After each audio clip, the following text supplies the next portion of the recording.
Europa de una u otra manera se está dando cuenta de que el naipe en el mundo se le está complicando, que ellos proyecciones de crecimiento que tienen para los próximos años son muy bajas, es decir, tienen proyecciones de crecimiento que son todas bajo el 2% en la mayoría de sus países. Tienen a su vez una comparación con el mundo, particularmente con Estados Unidos, que es muy dura, es decir, Estados Unidos en los últimos 30 años ha aumentado su ingreso per cápita en un 60% y Europa no alcanza a llegar al 30% en el mismo periodo.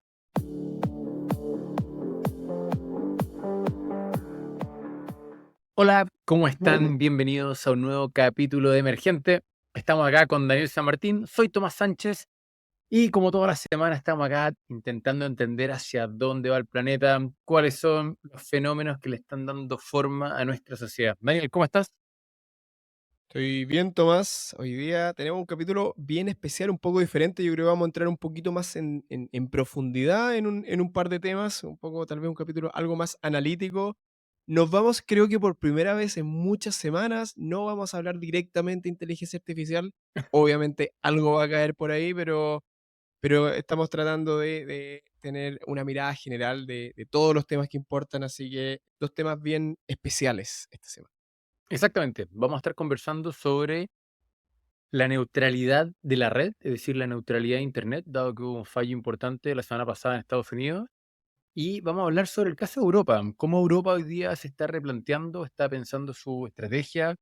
De alguna manera, un continente que fue siempre el referente en tantos temas. Hoy día, los mismos europeos, o específicamente la Comisión Europea, está repensando cómo siguen hacia adelante. ¿Te parece, Daniel, que comencemos por la neutralidad de la red? Sí, yo creo que hay que partir explicando a qué se refiere el concepto de neutralidad de la red, Tomás, y cuál es el fallo. Sí, mira, Cuéntanos. este es un concepto que se acuñó hace ya 20 años por un académico estadounidense que se llama Tim Wu, que justamente hablaba de cómo estaba la potencialidad en ese minuto de que el Internet o los proveedores de Internet pudieran de una u otra manera discriminar, ya sea discriminar usuarios o discriminar páginas web, por decirlo, que hoy día, 20 años después, está desarrollado y estamos hablando de aplicación y estamos hablando de un ecosistema mucho más sofisticado. Pero el primer punto tenía que ver con decir, oye, ¿cómo nos aseguramos de que la red, por un lado, tenga una característica competitiva y un ambiente abierto a la innovación, pero por otro lado, de que hubiera ningún tipo de tensión en torno a la libertad de expresión y cosas por el estilo?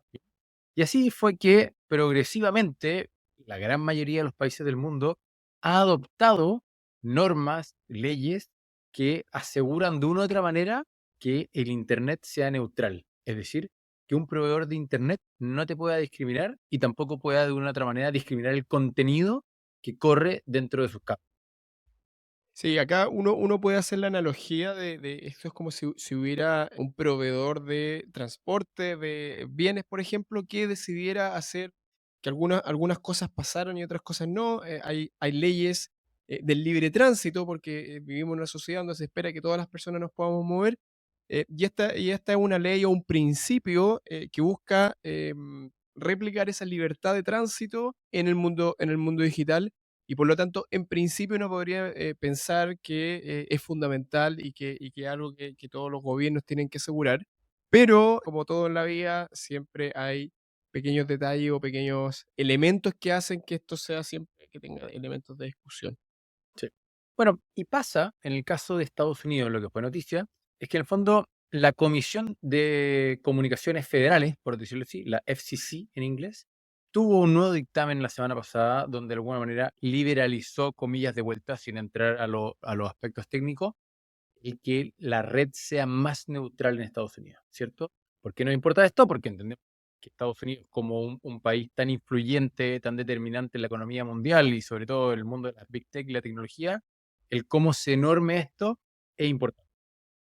Tampoco, sin entrar en el detalle, durante los últimos 10 años, 15 años, Estados Unidos ha tenido un montón de juicios y un montón de ajustes a su regulación que son relevantes. Probablemente uno de los más icónicos fue el 2014, cuando Verizon, junto con otro operador de Internet, se metió en un lío con una serie de de proveedores, por decirlo así, como Netflix u otros, que tenían un gran uso de banda ancha. Para ponerlo como en español antiguo, medio caricaturesco, apareció que Verizon dijo, oiga, ¿sabe qué? Usted gana mucha plata y me usa mucho ancho de banda. Yo la verdad es que le quiero cobrar por esto. Y eso en su minuto era un poquito en contra del espíritu de la ley, pero terminó pasando. Terminaron llegando a un acuerdo donde de alguna manera hubo un pago especial porque todo el servicio de streaming de Netflix y otros proveedores pasara a través de los canales de las compañías de proveedores de Internet. ¿Bien? Y así, de nuevo, hubo un derrotero de un montón de ajustes y en Estados Unidos por lo menos se celebró mucho el ajuste que se hizo la semana pasada, liberalizando, comillas, de vuelta el que el Internet sea más libre de una u otra forma. Claro, y acá, para un poco ponerle efectivamente hay una cosa como intuitiva de que hace sentido que Internet sea libre, pero la otra posición lo que alega es que ellos dicen, oye, ¿por qué están regulando mi negocio? ¿Por qué si yo estoy poniendo el cable, estoy moviendo las piezas de aquí para allá, por qué yo como proveedor, como en un libre mercado, no tengo la libertad de poner los precios como yo quiera, mover las cajas? Porque acá lo que hay que entender es que existe hoy día la capacidad tecnológica, por ejemplo, para acelerar algunos paquetes de datos y hacer que otros paquetes de datos vayan más lentos. Entonces uno podría decir, en realidad los hospitales deberían mover sus datos, tener una ventaja sobre, qué sé yo, otro tipo de servicios que no sean tan prioritarios. Uno podría defender que en realidad la neutralidad no es ideal, sino que algunos sectores de la economía o algunos actores deberían tener derecho a mover sus paquetes de datos, de hecho, de manera más fluida que otros. Claro, Entonces, o aquí, sea, aquí lo que a me ver, interesa esto no es discutir por discutir, pero que efectivamente existen argumentos válidos para decir que cierta no neutralidad también podría ser valioso. Uno podría decir, ¿sabes que estos participantes, esta ONG o esta, por la razón que fuere, un actor, es muy importante que mueva sus datos a muy bajo costo, de manera muy rápida? Una sociedad podría ponerse de acuerdo de que esa es la mejor manera. Y hay ejemplos alrededor del mundo de discusiones de que China, no sé cómo funciona, Tomás. No sé si tú tienes. No, estoy es que pensando China, lo que pasa es en que un gobierno que China no tenga. está muy lejos, porque, a ver, creo que tú tienes un punto, uno podría revisarlo, pero creo que acá tenemos, como dirían los gringos, un slippery slope, es decir, tienes una pendiente resbaladiza que cuando vas y abres la puerta para algunas concesiones, la cuestión se te puede poner muy complicado. Yendo al extremo, ¿cierto? Caso de China, es un lugar donde efectivamente hay una, un firewall, ¿cierto? Donde el gobierno chino controla absolutamente lo que se discute en Internet. ¿Bien? Y por lo tanto, si es que tú, por ejemplo, haces un comentario que dice no me gusta el Partido Comunista Chino, o la verdad es que se están cometiendo un montón de crímenes en esta zona y la policía no ha hecho nada, son comentarios que si tú estás en tu comillas Facebook chino o lo estás posteando de una otra manera en un foro, va a ser regulado, va a ser censurado, no lo vas a poder hacer e incluso tú puedes tener consecuencias como persona por hacer eso. Dado que no queremos llegar a ese extremo, es que una de las principales premisas es que te tienes que poner estricto desde el principio. Es decir, desde hoy uno tiene que tener una especie, por decirlo así, como dice la paradoja de Popper en términos de la libertad de expresión. Tengo que ser capaz de aceptar absolutamente todo, salvo la intolerancia.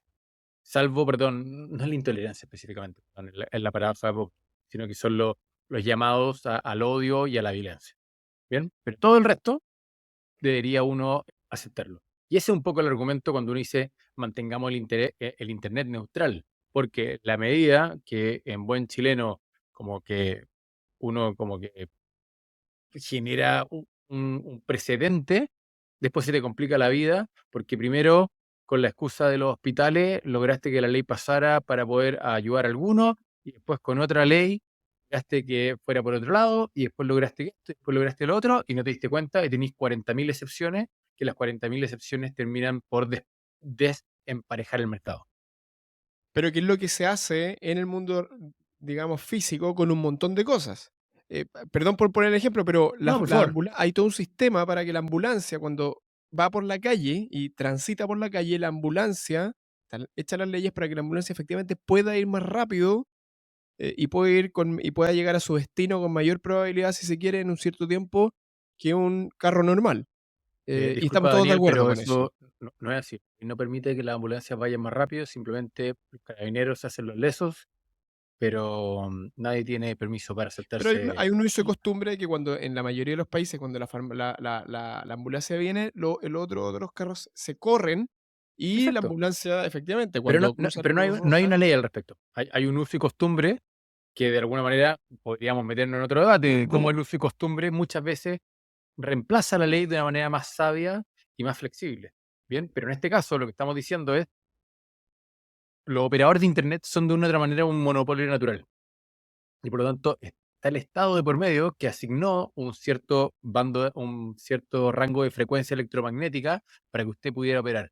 Y después, depende cómo se ha ido evolucionando el mercado, ha pasado de que quienes han hecho inversiones en infraestructura están también obligados a subarrendar esa infraestructura a otros operadores que se les llama normalmente operadores virtuales, y por lo tanto uno fomenta que el mercado sea competitivo. ¿Por qué?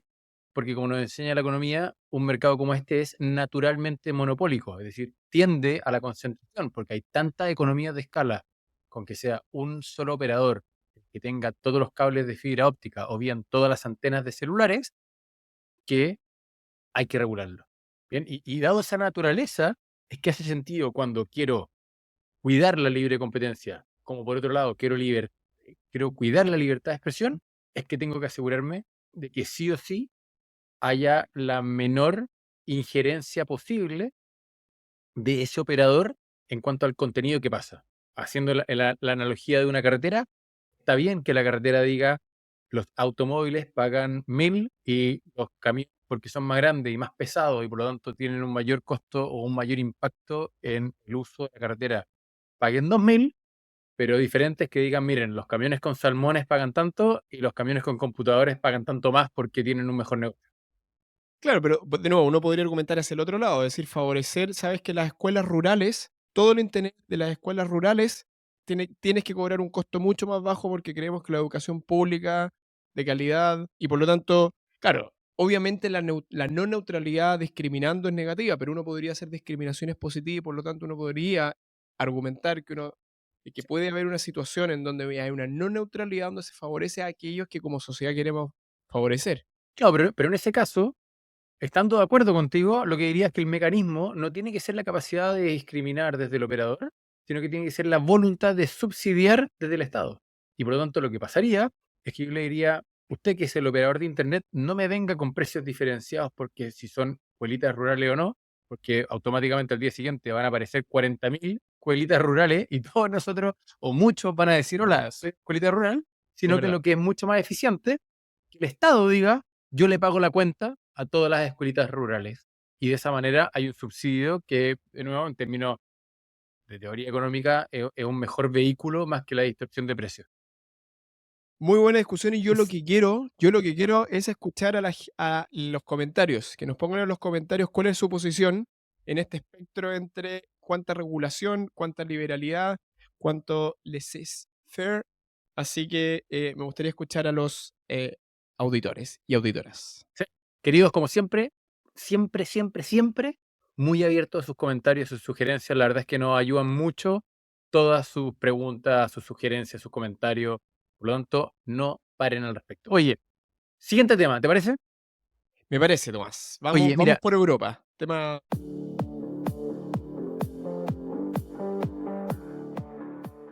¿cuál es el tema aquí? Y como para ser bien concreto y bajar la pelota a piso. Europa, no porque esto sea nuestra opinión o porque alguien por ahí lo haya dicho, se está replanteando cuál es su estrategia. De hecho, en febrero, la Comisión Europea sacó justamente un sendo reporte sobre la competitividad europea. La semana pasada había un segundo reporte que había sido encargado a un ex primer ministro italiano de apellido Leto, un economista importante, que justamente replantea de una u otra manera cómo funciona este mercado único. Y hay un reporte que está por salir del ex premier, perdón, italiano también, Mario Draghi, ex presidente del Banco Central Europeo, que también tiene que ver justamente con la competitividad de Europa. ¿Y qué es lo que ha pasado para, para que se entienda? Y es que Europa, de una u otra manera, se quedó atrás.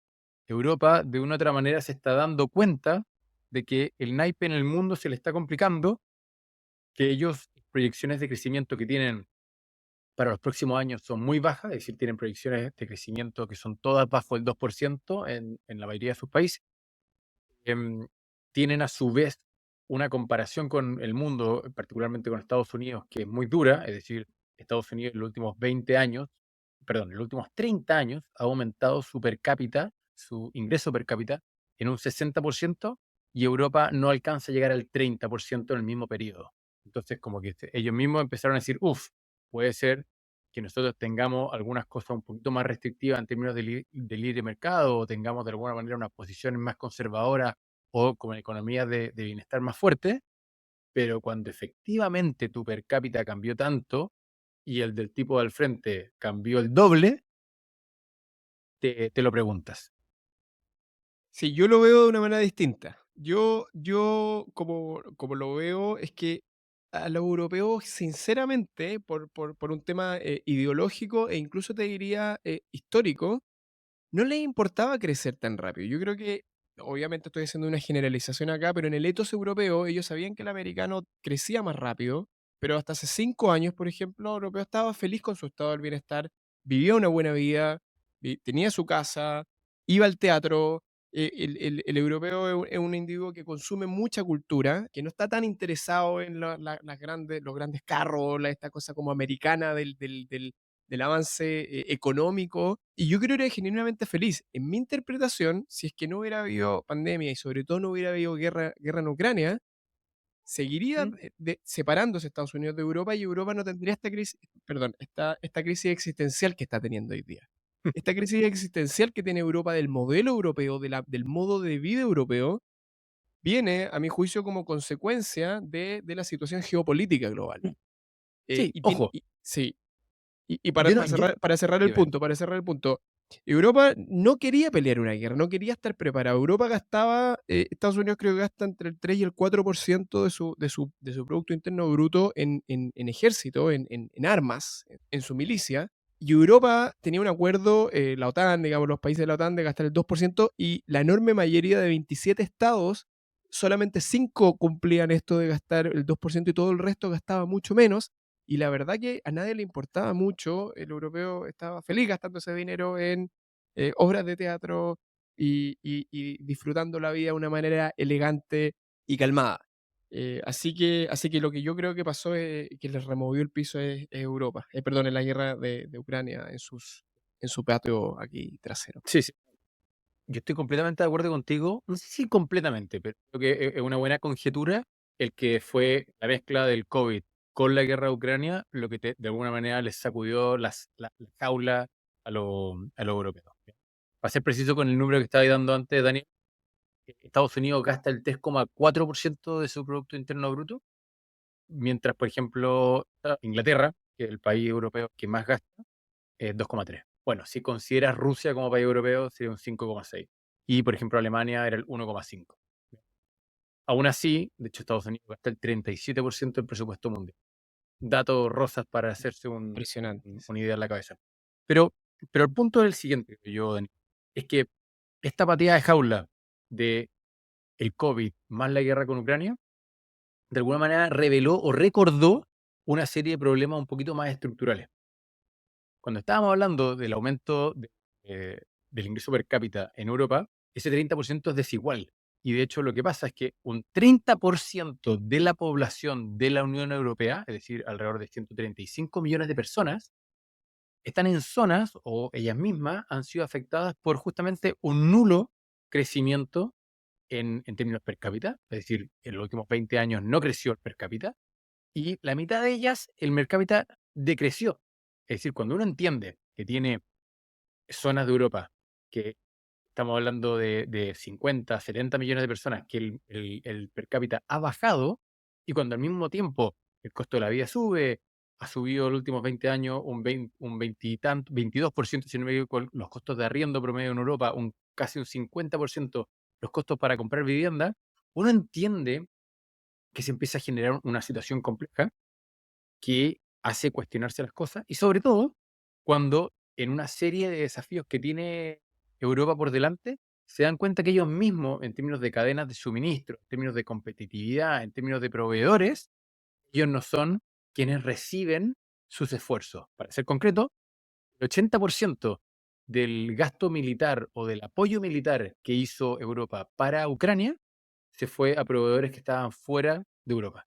Por lo tanto, ellos dijeron, nos acabamos de gastar la vida y toda esta plata no se quedó en Europa por temas militares. Y por otro lado, toda su estrategia de transición hacia una economía más verde, se dan cuenta que son absolutamente dependientes de China. Y la clásica teoría económica hace todo el sentido del mundo, mejor dicho, externalizar a alguien más eficiente que tú la producción de un bien, pero cuando es alguien que te das cuenta que tal vez no siempre va a ser tu amigo, te lo cuestiona. Que fue de alguna manera, pasó con la guerra con Ucrania, donde de la noche a la mañana los costos de electricidad y de energía subieron sustancialmente porque dependían en términos de gas y de petróleo de Rusia. Y eso como que lo despertó. Por eso, y aquí, a ver, es verdad que hay ciertos elementos que vienen desde lo interno. Hay ciertos cambios económicos, hay un grupo de la población no está conforme. Después de la crisis del 2008, por ejemplo, yo me acuerdo que la, la, la, los niveles de desempleo, sobre todo juveniles en España e Italia, subieron y nunca volvieron a los niveles anteriores. Hay un descontento interno y ahora, yo creo que la mayor parte, si uno pudiera descomponer los efectos, la mayor parte de la razón de la crisis por la cual está pasando Europa, crisis tanto existencial, política, económica, es por efectos externos, siendo uno de los más importantes la guerra, y China. China se ha ido constituyendo como esta superpotencia que rivaliza no solamente con Estados Unidos, sino que con China. En la época tras la caída del muro de Berlín, tú tenías básicamente un gran, lo que llamaban los americanos de manera muy, a mi juicio, muy pedante, de el mundo libre o el primer mundo, que era este club de socios con ciertas desavenencias, pero relativamente funcionales de Europa y Estados Unidos, y había una cierta calma. Y hoy día vivimos en un mundo, como lo hemos comentado en este podcast repetidamente, que estamos transicionando a un mundo multipolar donde ya no hay una superpotencia con sus amigos europeos, sino que pasamos a un mundo de 2, 3, 4, 5 superpotencias si contamos a India. Y Europa, este nuevo mundo los complica. Europa es un sistema social, es un sistema político que no está adaptado a vivir en un mundo donde tiene estos grandes monstruos en competencia. El sistema americano, si bien es cierto, está pasando con China, le ha pegado. Dejémoslo en Estados Unidos, por favor. Estados Unidos está más o menos adaptado al sistema político militar a la competencia. Y Europa ya, yo siempre hago y este es un argumento obviamente mucho más como laxo, pero yo hago esta analogía al europeo, es como el viejo que tuvo su gloria pasada en la Segunda Guerra Mundial, era digamos el lugar con más poder y con tecnología más desarrollada del mundo, pelearon su guerra, son veteranos, se sienten orgullosos de lo que hicieron y ahora son viejos con mucho estilo, muy elegantes, retirados en su casa viendo el ballet y la ópera. Y estaban contentos con eso y vuelve a cambiar el mundo, vuelve a haber una lógica de competencia militar y económica que los europeos no están. Y este viejo que tiene que salir de la casa y que tiene estos jóvenes aquí que se están peleando y no sabe cómo enfrentar este mundo y por lo tanto tiene que reinventarse. Tiene que No, no, y reinventarse. Y también entendiendo algo de que, de alguna manera, todo el arreglo de la Unión Europea, cómo se fue construyendo durante los últimos 70 años, era con otra filosofía y era con otra intención y era con otro mundo. Es decir, la Unión Europea, el cimiento o el inicio, ¿cierto? Nace con un primer como grupo de cooperación de libre comercio en torno al carbón, el acero y el cemento, ¿cierto? Era en torno a poder reconstruir Europa. Bien. Pero al mismo tiempo, siempre con esta mirada de la paz muy claramente establecida. Es decir, ellos entendían de que un continente que está bien interconectado en términos de rutas de comercio es un continente que previene la guerra de una otra manera, ¿cierto? Y así también siempre esta teoría, de hecho, con Estados Unidos y China, y de alguna manera ha probado ser cierta, es decir, en situaciones conflictivas, tanto Estados Unidos como China entienden que dependen tanto económicamente uno del otro que pelearse demasiado no da. Es decir, se pueden pelear un poco y subirse un poco los aranceles, pero no se pueden sacar los ojos porque de partida el mayor tenedor de bonos del mundo del Tesoro de Estados Unidos es China, ¿cierto? Dicho eso, Y parte un poco del argumento que hace Enrico Leto en su reporte, que justamente me lo leí hace un par de días, en que dice: "Todo el diseño de la Unión Europea y del mercado único está diseñado para otro mundo, ¿bien? Que Exacto. funcionaba con otras reglas y que tenía otras consideraciones". Al mismo tiempo, algo que no se empieza a analizar acá, pero solamente para mencionarlo y dejarlo en el barbecho, todo el diseño político de Europa, ¿cierto? El diseño político de Europa, que en buena medida fue lo que termina sacando a Inglaterra y al Reino Unido de la Unión, ¿cierto? Creo que también en buena parte cuestionable. Y al final, de nuevo, estructuralmente, no solamente hay un mundo diferente por fuera, sino que también, por ejemplo, hoy día nace casi 1 millón de bebés menos en Europa que hace 15 años atrás. Eso es una reducción de un 25, casi un 25%. Entonces, brutal. Sí, por eso, acá Europa tiene desafíos tremendos y la gran pregunta, sabemos, creo que concordamos en esto, Tomás, es que Europa tiene que reinventarse políticamente, incluso económicamente. Y la pregunta es si va a ser capaz este anciano envejecido de reinventarse y de volver a estructuras que tal vez son viejas. Yo aquí tengo una anécdota que contar como de cómo se mueven los hilos por detrás en mi startup en la que yo trabajo acá en Londres, nosotros nos financia una parte importante de la investigación tecnológica que hacemos, un organismo que se llama Innovate UK, que es el organismo estatal que financia proyectos de desarrollo científico y tecnológico.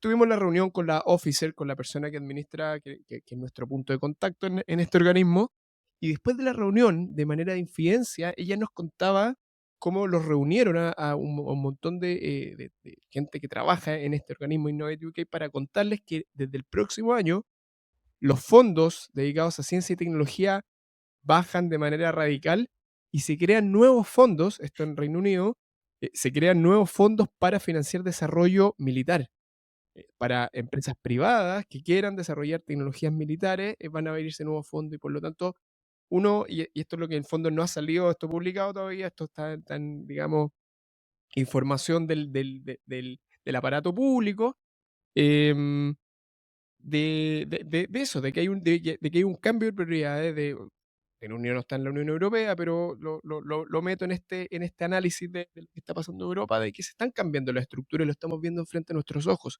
Hoy día mismo el primer ministro, Rishi Sunak, salió a anunciar que Reino Unido apunta a tener un 2,5 de gasto perdón, sí, 2,5% de gasto en militar de aquí al 2030.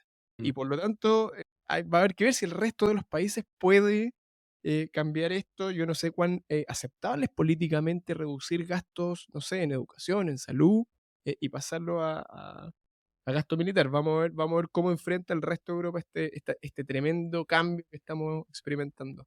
Yo creo que está complicado, Daniel. Yo lo veo difícil al mismo tiempo, porque el tema del aumento en gasto militar es un hecho.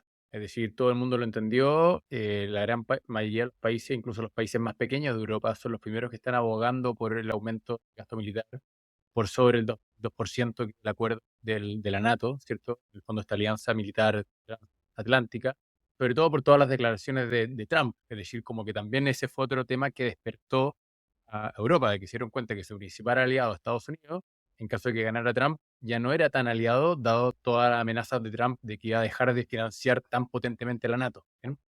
Y por lo tanto, acá hay un tema de que el gasto se va a ir a temas militares. Al mismo tiempo, la ciudadanía le cuesta muchas veces hacer las concesiones económicas que implica la guerra o la paz. Es decir, cuando subieron todos los precios de la energía en Europa, más de alguien te habría dicho, bueno, no apoyemos a Ucrania y sigámosle comprando gas barato a Rusia porque eso no nos sube la cuenta del gas y no nos sube la cuenta de la calefacción. ¿Bien? Entonces, son temas complejos de que muchas veces los gobiernos apoyan éticamente una posición, pero las poblaciones, los ciudadanos, no están tan alineados. Dicho eso, cuando uno mira hacia adelante y un poco lo que hace el reporte de Mario Draghi, que todavía no ha salido, pero él ha dado un par de conferencias últimamente, habla de 3 cosas que yo las encuentro bien interesantes, pero que son difíciles de conseguir, ¿bien?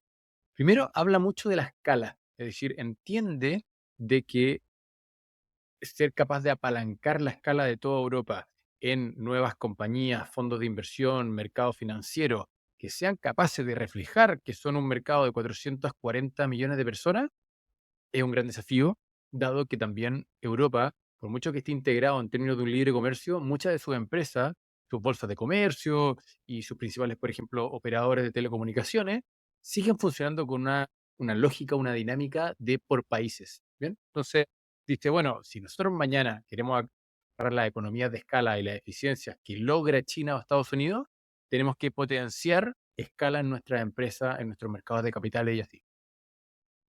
De nuevo, creo que es bastante más fácil decirlo que hacerlo. Sí, pero ahí yo tengo una visión de que si uno mira la historia, la teoría de la alianza, que frente a conflictos externos, cuando hay un enemigo en común, se hace mucho más fácil la alianza y la unión interna. Yo creo que esto esta situación global va a favorecer la consolidación Mm. lo estoy diciendo desde Reino Unido, que se salió de la Unión Europea, estoy consciente de ello, pero yo hice una apuesta hace muchos años con un amigo él decía que la Unión Europea iba a dejar de existir. Yo creo que con esta situación los países, por mucho de que no se lleven, de que hayan conflictos, digamos, entre Grecia y Alemania o entre Italia y, no sé, Turquía, vamos a pasar a una Unión Europea cada vez más fuerte porque no hay otra alternativa, no hay otra alternativa a pelear, lo cual nos lleva, y perdón por desviarme del tema, Mm. ¿será finalmente el momento para que Latinoamérica empiece a establecer vínculos entre las naciones más allá de los Uf, pobrísimos esfuerzos hasta ahora o del sea, UNASUR, es que Mercosur, que no han llevado a prácticamente hacia ni un tipo de unión? ya, pero es que descarrilaste completamente la conversación. Pero estoy de acuerdo. Usamos los últimos 3 minutos en esto, pero yo insisto, déjame hacer solamente un cierre cortito de lo que dice Draghi, para Sí, por supuesto. no quedarme con la idea en el tintero. Pero el tipo dice primero, necesitamos conseguir escala. Segundo, necesitamos realmente construir bienes públicos, tal como las carreteras son bienes públicos. Este tipo se mete mucho en el tema de la energía, que no es un tema, en el tema de mercado de capitales y sobre todo también, y es algo que también toca Lete, em, en el tema de ciencia y tecnología, de cómo el fondo, la innovación, la ciencia aplicada genera de alguna manera mejores incentivos con la academia, en la cooperación con empresas y temas por el estilo. Y por último, justamente lo que estábamos hablando antes, cadenas de suministro. Cómo tiene que empezar a cuidarlas, cómo tiene que empezar a pensarlas. Y todo este concepto del nearshoring y del friendshoring que hemos hablado en otros capítulos, que tiene que ver con decir, mira, antes era bueno tener un proveedor lejos pero barato. Y ahora quiero tener un proveedor cerca y más encima que sea un amigo o un aliado estratégico. ¿Bien? Entonces, ahí de hecho, y con eso podríamos conectar con Latinoamérica. Es decir, Latinoamérica, lo queramos o no, en su gran mayoría de los países está alineado con el ethos, si lo queremos así, cultural de Europa y Estados Unidos. Es decir, de hecho, hoy día México ha sido el principal beneficiado de toda la batalla comercial que Estados Unidos ha tenido con China, porque en el fondo ha retirado mucha inversión de China y la ha puesto en México. Y creo que ahí también hay una oportunidad para Latinoamérica. O sea, cuando realmente decimos, bueno, ¿qué pasa si el día de mañana efectivamente empezamos a pensar en conjunto? Porque no creo que nosotros somos capaces de mañana montar algo del estilo de la Unión Europea. Pero sí podríamos montar algo como una zona libre de comercio. Tenemos en buena medida, no una zona de libre tránsito, pero una zona de libre tránsito en términos de visas cuando son de turismo. Creo que ahí hay una oportunidad en el sentido de decir, bueno, que Latinoamérica levante la mano y diga, nosotros podemos ser sus nuevos mejores amigos y inviertan en nosotros porque nosotros les podemos dar todo lo que a ustedes les falta a un buen precio. Sí, acá lamentablemente yo creo que no está garantizado, porque podría parecer obvio que si se están conformando estos grandes grupos, un grupo sea Latinoamérica por cercanía cultural, geográfica y de idioma, pero no es absolutamente seguro que eso ocurra, porque si uno ve lo que está pasando hoy día, por ejemplo, Argentina, hoy día está más cercano a Estados Unidos que de Brasil. Hoy día, si uno Sí, tuviera que hacer un mapita de colores del mundo, yo pondría a Argentina del color de Estados Unidos, no del color de Brasil. Si yo tuviera que hacer un mapita de los jugadores aquí del tablero mundial, yo pondría a México del color de Estados Unidos, no del color de Ecuador, por ejemplo, claro. sin ir más lejos. Todos vimos lo que el tremendo, tremendo, tremendo pelea que existe hoy día entre México y Ecuador. Tienen las relaciones prácticamente, no sé si ya cortadas o prácticamente cortadas. Y por lo tanto, este club de amigos que en principio deberían ser o formar otro gran conglomerado, otra gran superpotencia, y si uno sumara todo el PIB y toda la población de Latinoamérica, la verdad que sería otra superpotencia.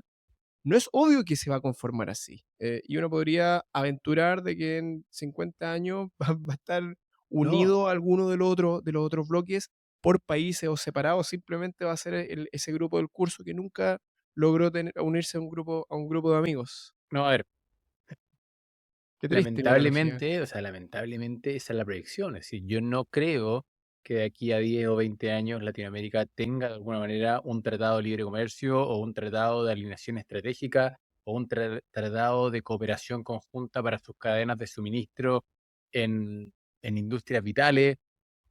No creo que lo tengamos. Y, de hecho, si puedo recomendar dos libros que me leí últimamente que son muy interesantes.